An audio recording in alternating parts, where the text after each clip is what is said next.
Okay, so Steve, we talked about how you got to this point, but you're basically a professional punter. Did the other job sort of supplementing making money? Was that like a psychological boost? A lot of people say that it helps in that respect. I suppose it did. I didn't seek them. I really didn't. I mean, I sought the first one to say to you the race form to try and get a press badge. I mean, certainly you wouldn't have done what I was doing there for the money. There was no money in it. The as now Racing TV, as was ATR, followed by Racing UK.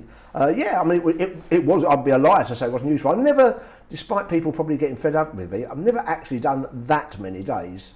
Probably in a peak, there might have been 10 days in a couple of months, but most of the time I do, sort of 4 to 6 days, that sort of thing. And I both enjoy it. It's something different. It occupies the mind. So I've liked that. And yeah, it would definitely be useful to have had some money in, but as I say, it's not something I particularly sought. Okay, something we'll touch on in more detail later, about getting bets on, etc. But back in the day when you started, was it difficult to get bets on when you were a winning punter? I think there was a very different landscape then than it is now. I mean, I think it would probably, I remember it as being easier. Whether that's true, I would have had far more bets on course in those days. I mean, I haven't had a bet on course for years, but I mean, because there was 10% tax, of course, there'd be some days you'd certainly be betting at that level. There was little bookmakers used to spring up now and again who'd be offering concessions. There was one where I lived who actually went no tax for a while if you get your bets on by the first show, I think it was. And so you use that for a little while to get some bets on, but on course in those days it certainly wasn't difficult. There were a much more competitive on course market than it is now, far more competitive. And the rails bookmaker was full of people taking bets, and the ring was a much more vibrant ring than it is these days. Okay, do you specialise? No, I don't. Not intentionally. Lots of weird things. Which I think sort of almost put me on the spectrum, because I'm a bit of a creature of habit without meaning to be. I end up having roughly the same number of bets every year without seeking to do it. But do I specialise? No, I would. I certainly have much more bets, always have done, on the flat than I do on the jump. I really like the jump race, and I do bet on the jumps. But it's always worked out that flat racing would be 75-80% of my bets. Now, you said earlier that you may only have like 10 bets a week or something. I've less than that, to be honest. That really is. I can't tell you a reason for this, but I've got a certain way that I've always done things, certain rules and that I've sort of self-imposed rules, which I've found, we talk about the mental side of it, suit me. It's something that, I'm not saying this is right for other people, but anyway, I developed after years of trying a way that I found comfortable with. And it just happens that without seeking to do so, I would have roughly about 250 bets a year. So it's about 5 a week. I don't intend to, and obviously it can vary a bit, but it really actually doesn't vary very much. Okay, so do you look at every day's racing with the intention to have a bet, and then quite often do loads of work and not have one? Most of my opinions, and again, I'm a throwback, this is old-fashioned, I'm not saying it's right for other people, but I watch absolutely hours of replays. That's what I do.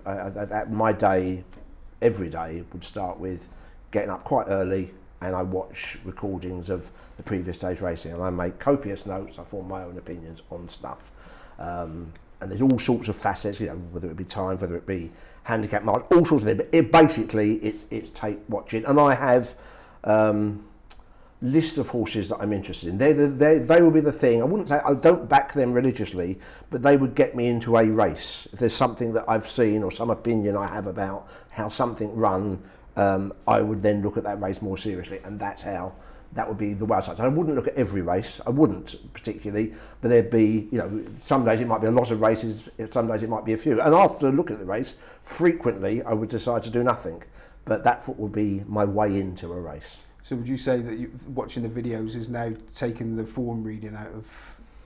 You sort of keep your head in the form book still? Well, I do, yeah. I mean, I think it probably is. I mean, a lot of my stuff is handicap marks and how I'll disagree or agree with what an official assessment is based on whatever, based on experience, based on times, based on all sorts of things. So I think it is a form reading, but it's just my way doing it. And there's loads of people who bet, you know, sort of by speed figures. There's loads of people who you know, heavily into all sorts of things. And I'm not 1 second saying they're right or wrong. It's the way I've always done it, is to as much as possible record things and watch things. Obviously in the very early days you couldn't do that. That was all, you know, you'd go to a race course, you'd watch replays there, and it was as I say, a different world. So I guess it was a bit more spontaneous in those days than it is now. But ever since you've been able to record things, that's what I've done. So has your betting evolved as racing, technology around racing has evolved? Well, my betting is almost like that. That's where I think I'm a real, you know, you could argue either way, but I'm although the staking is slightly different, it's slightly higher because of inflation, my way of betting, I evolved from about the late 70s through to the mid 80s, where we were talking about earlier, and I decided on a way of betting there, a staking, the way I did my staking, and that has barely changed. I mean, hardly changed at all. So I've done the same thing. Now that's a good thing and a bad thing. It's a good thing because I feel I really know my mind, if you know what I mean.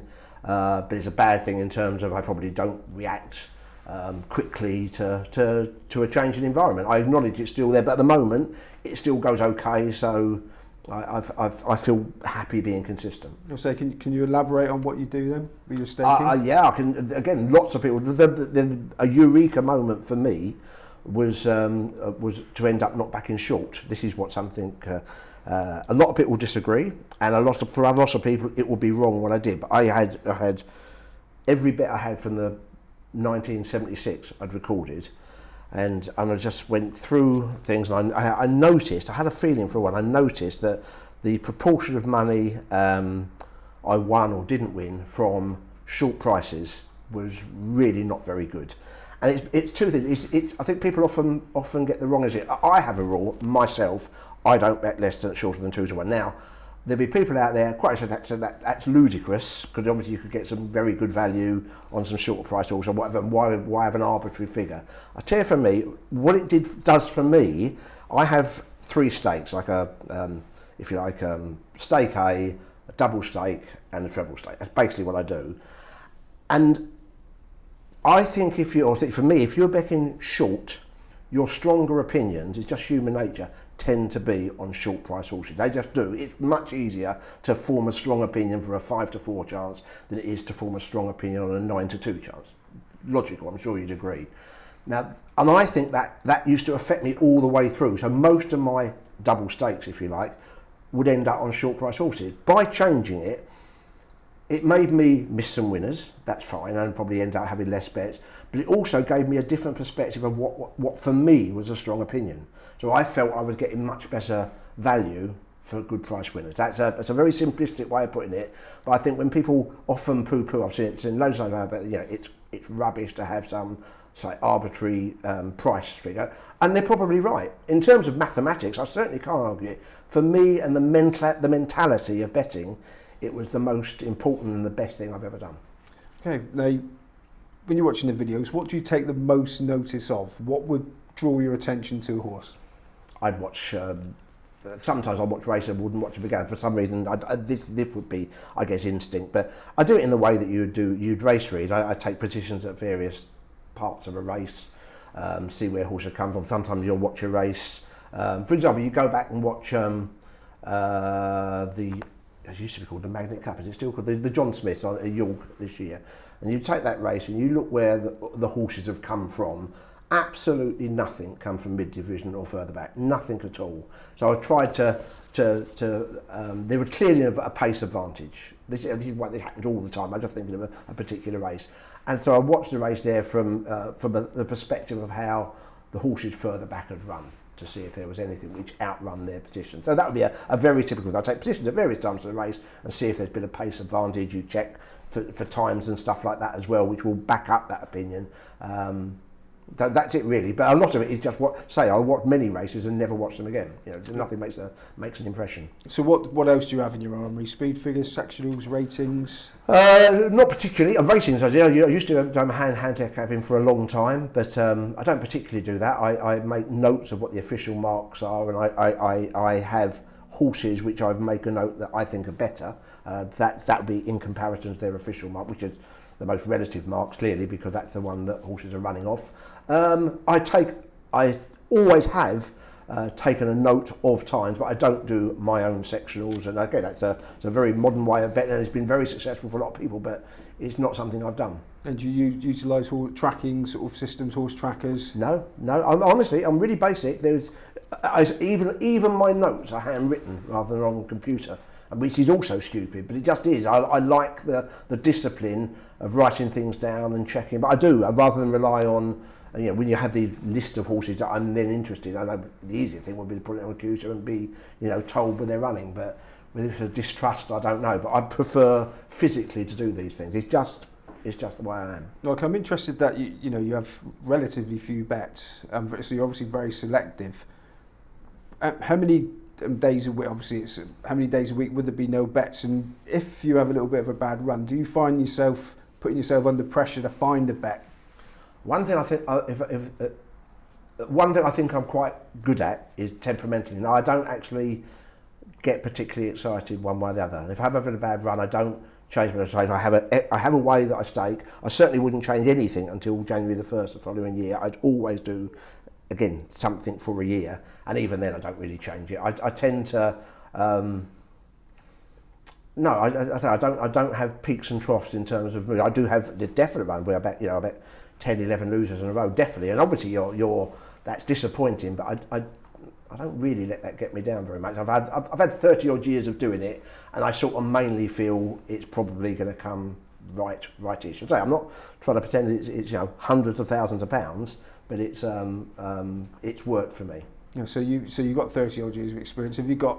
Assume you've got enough behind you now, so it's not the end of the world if you do have an 11 losing run. Yeah, you can't bet in a way where if things go wrong you go skint. No, that would be stupid, wouldn't it? I mean that's just common sense. So my staking is something which it's high enough so that it hurts. That's important. I think for me I want a bet to be important. So I don't want to have interest bets. That just doesn't interest me. So my level is high enough to feel that it's important, but not too high to worry the life out of me. Okay, so do you have a criteria that this, and this, when they all line up, that's a bet? Have you got something in your mind that you sort of mentally tick off? I think that's a really interesting question, because, and friends of mine will know that, I have chats with various people. Sometimes you have an opinion, sometimes I need a bet. What makes an opinion a bet is in the end, it's instinctive. I'll often look at a race and come to a really solid view, and it'll be fine. It won't be a particularly short price, and I'll think to myself, that in my mind, I'll then decide, is that a bet? What makes it a bet? I can't really tell you. That is just something which I tend to know if I want to back something. There are borderline decisions. You go the right way, the wrong way. Of course you do in a year, but I would say probably 80% of bets I know very quickly are bets. And you still keep a record of everything you bet, absolutely. So you know exactly where you are. Absolutely. And do you ever sort of go back and try and work out where you've been making races that don't work anymore? Yeah, I do that, and I think you can overthink yourself. The only time in the 30 odd years that we've been discussing that I ever changed things, and it's the one thing I ever regret. When I bet an on course, I used to in those days have a lot of, say you went to Fontwell where we are today, but say that one of the horses you wanted to back was running at wherever, Nottingham. Because of the tax situation I told you, I'd come to the race course to have a bet on the away thing. Sometimes at SP, to be perfectly truthful, but it was no tax and still made a difference. I used to have a lot of bets for a period with William Hill. A guy called Leslie Spencer used to be the on-course rep. And so, I can't remember what the original question was. I am now rambling. So what was the original question? The original question was keeping records. No. So do I change things? Sorry. Oh, yeah. Yes, he said to me one day, he'd noticed a lot of my each way bets. I was doing okay, and he was giving the impression he was less keen on taking each way bets. That was the thing. And I then thought, well, if this is going to happen, and I spent the next year trying not to back each way at all. and I never did that again. That was the 1 year where I won money, but it was my worst year, and it changed how I looked at races. Completely, like I was saying about feeling comfortable. I thought, well, I'll have to just look for other people to get on with rather than worry about what this guy, William Hill, was saying. He let you know the chink in his armour, didn't he? Well, he did absolutely. And I learned then a lot from that year.